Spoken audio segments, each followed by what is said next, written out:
राक्षसी भूक शहरातील परिस्थिती बिघडवत असल्याची टीका अजित पवार यांनी केली आहे। गेल्या 9 वर्षात शहर वाहतूक कोंडीच्या विळख्यात अडकलं, भोसरी परिसरात अधिकच्या दरानं कामं दिली, याचमुळे काहींच्या संपत्तीत वाढ झाली असं म्हणत नाव न घेता महेश लांडगेंवर अजित पवार यांनी टीका केली आहे।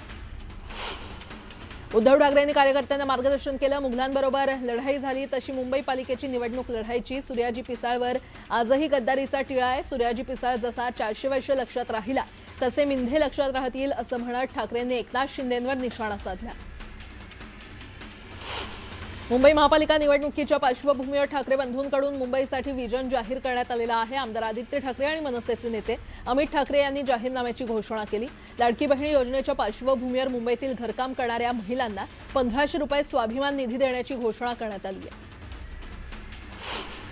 महापालिका निवडणुकीच्या प्रचारार्थ मुख्यमंत्री देवेंद्र फडणवीस सांगली दौऱ्यावर जाणार आहे। सांगलीतील गणेश मंदिरातून भाजपच्या प्रचाराचा शुभारंभ केला जाणार आहे। स्टेशन चौकातून मुख्यमंत्री फडणवीस कार्यकर्त्यांना मार्गदर्शन करणार आहेत।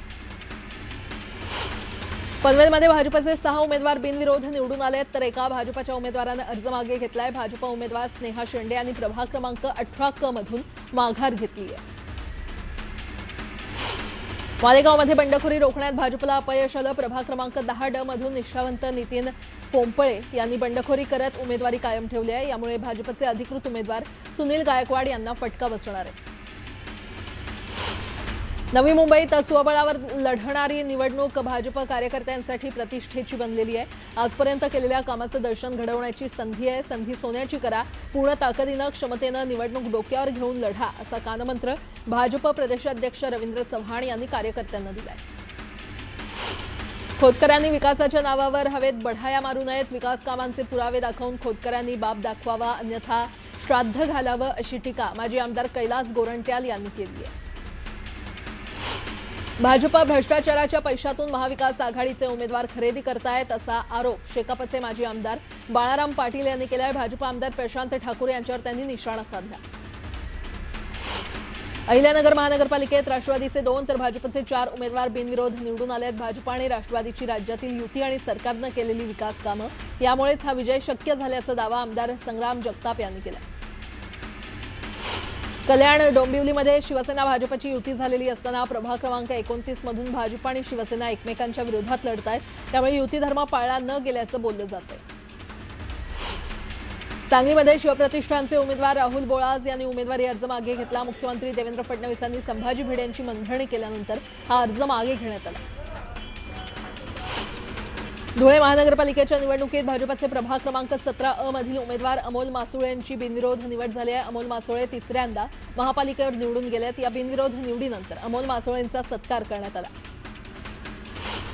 सांगली महापालिकेच्या निवडणुकीत काँग्रेस आघाडीच्या उमेदवारांना माघार घेतली आहे। मिरजमधील प्रभाग 7 मधून गायत्री कल्लोळी यांनी भाजप उमेदवार बानू मुसा जमादार यांच्या विरोधातील अर्ज मागे घेतलाय।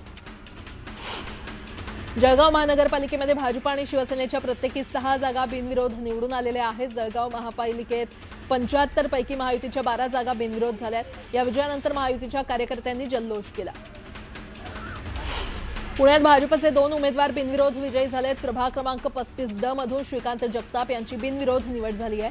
या विजयानंतर केंद्रीय मंत्री मुरलीधर मोहोळ आणि शहराध्यक्ष धीरज घाटे यांच्या उपस्थितीमध्ये जल्लोष करण्यात आला। पुण्यामध्ये भाजपकडून प्रभाग 2 क्रमांक 2 मधून पूजा मोरे यांनी माघार घेतल्यानंतर आता अदिती बाबर भाजपच्या अधिकृत उमेदवार म्हणून निवडणूक लढवणार आहेत। काल पूजा मोरे यांनी निवडणुकीतून माघार घेतली होती। अखेर युवा स्वाभिमान पक्षाचे उमेदवार सचिन भेंडे यांना उच्च न्यायालयाकडून दिलासा मिळालाय। भाजप उमेदवार तुषार भारतीय भेंडे यांच्या विरोधात केलेल्या तक्रारीचा अर्ज न्यायालयानं फेटाळून लावलाय। धाराशिवसह लातूर, बारामती आणि यवतमाळ या 4 विमानतळांच्या विकासाचा मार्ग खुला झालाय। महाराष्ट्र औद्योगिक विकास महामंडळाच्या अखत्यारीत असणारी 4 विमानतळं महाराष्ट्र विमानतळ विकास कंपनीकडे हस्तांतरित करण्यात आली आहेत। महाराष्ट्र विमानतळ विकास कंपनी या 4ही विमानतळांचा कायापालट करणार आहे।